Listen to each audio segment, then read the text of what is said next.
السلام علیکم ورحمۃ اللہ وبرکاتہ۔ امام علی مقام نے ولید کے دربار میں جو جواب دیا، مثلی لا یبایع مثلہ، میرے جیسا اس کے جیسے کی بیعت نہیں کر سکتا۔ امام علی مقام نے اپنے انداز سے یہ ظاہر کر دیا تھا کہ کبھی بھی یزید کی حکومت کو قبول کرنے پر آمادہ نہیں ہوں گے۔ امام علی مقام دربار ولید سے باہر نکلتے ہیں اور اب چند مرتبہ جب تک وہ مدینے میں رہے پیغمبر اسلام کے مزار پر آپ نے حاضری دی ہے، حالانکہ 2 مرتبہ جو زیارت پر گئے اور جو کلمات آپ نے پیغمبر اسلام سے ارشاد فرمائے اور خطاب کیا وہ تاریخ میں مل جاتا ہے۔ امام علی مقام پہلی مرتبہ یعنی اسی رات کہ جس رات ولید کے دربار سے باہر آئے تھے پیغمبر کی مزار پر جا کر فرماتے ہیں، السلام علیک یا رسول اللہ، انا الحسین ابن فاطمہ، اے رسول اللہ آپ پر میرا سلام ہو، میں حسین آپ کا فرزند اور آپ کا نواسا ہوں، میں آپ کا وہ فرزند ہوں جسے امت کی ہدایت اور رہبری کے لیے آپ نے اپنا جانشین بنایا ہے۔ اے رسول اللہ آپ گواہ رہیے گا کہ انہوں نے مجھے بے یار و مددگار چھوڑ دیا ہے اور میری حفاظت نہیں کی ہے۔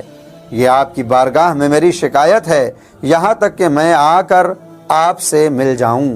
امام علی مقام نے پیغمبر اسلام کو خطاب کر کے 2 باتوں کی وضاحت کی ہے، اور ان میں سے پہلی وضاحت یہ کہ پیغمبر اسلام نے امام حسین کے ہاتھوں میں امت کی ہدایت کی ذمہ داری کی باغ ڈور دی ہے، لہٰذا آپ فرماتے ہیں کہ امت کی ہدایت کی ذمہ داری مجھ پر ہے۔ اور دوسری بات جو قابل غور ہے وہ یہ کہ امام علیہ الصلوۃ والسلام شکوہ فرماتے ہیں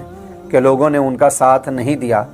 60 اور 61 ہجری میں کربلا تمام ہو چکی ہے، مگر ہر زمانے میں ہمیں اپنے وجود اور امام کے وجود کو دیکھتے رہنا چاہیے کہ کہیں خدا نہ خواستہ ہم بھی 60 اور 61 ہجری والے مسلمان تو نہیں کہ امام علی مقام کا ساتھ نہ دے رہے ہوں۔ امام علی مقام کی اس پہلی زیارت کے بعد تاریخ میں دوسری زیارت بھی ملتی ہے کہ جب امام دوبارہ قبر پیغمبر پر آئے اور اللہ کو خطاب کرتے ہوئے یہ کہا،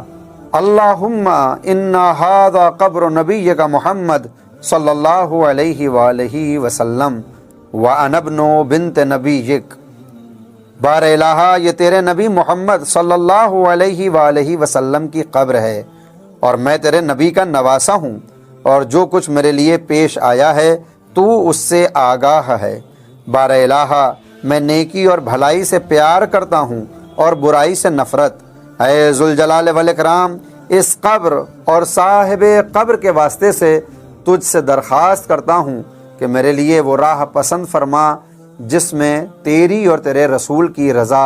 اور خوشنودی ہو۔ امام علی مقام نے اس خطاب میں یہ بیان کر دیا کہ امام کی کوشش صرف اور صرف یہ ہے کہ نیکیاں عام ہو جائیں اور برائیوں سے لوگوں کو روکا جا سکے۔ امام نہ کسی حکومت کو چاہتے تھے نہ کسی سلطنت کو، بلکہ امام اپنی اس ذمہ داری کو ادا کر رہے تھے کہ جس میں قرآن کریم کہتا ہے کہ امام کا کام یہ ہے کہ وہ تم کو ہدایت کرتا ہے نیکی کی طرف۔ لہٰذا پیغمبر اسلام کے اس نواسے نے دیکھا کہ جب اب ہدایت مدینے میں رہ کر نہیں ہو سکتی تو اپنے انصار اور اقربا کو لے کر میدان کربلا کا رخ کیا تاکہ شہادت کے خون کے ذریعے ہدایت کے سبق کو ہمیشہ کے لیے یادگار بنا دیا جائے۔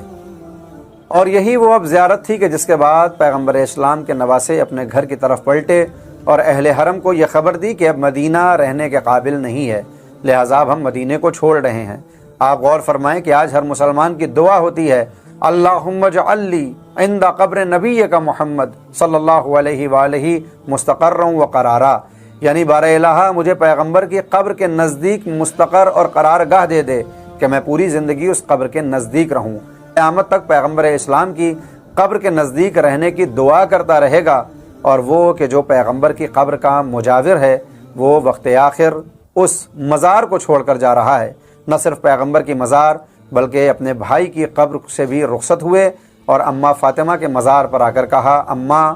لہو لہان چمن دیکھنے چلو، زینب کے بازوؤں میں رسن دیکھنے چلو۔ اور اس طرح سے امام علی مقام نے مدینے کو خیرباد کہا، اور اب راہ مکہ ہے اور پھر راہ کربلا۔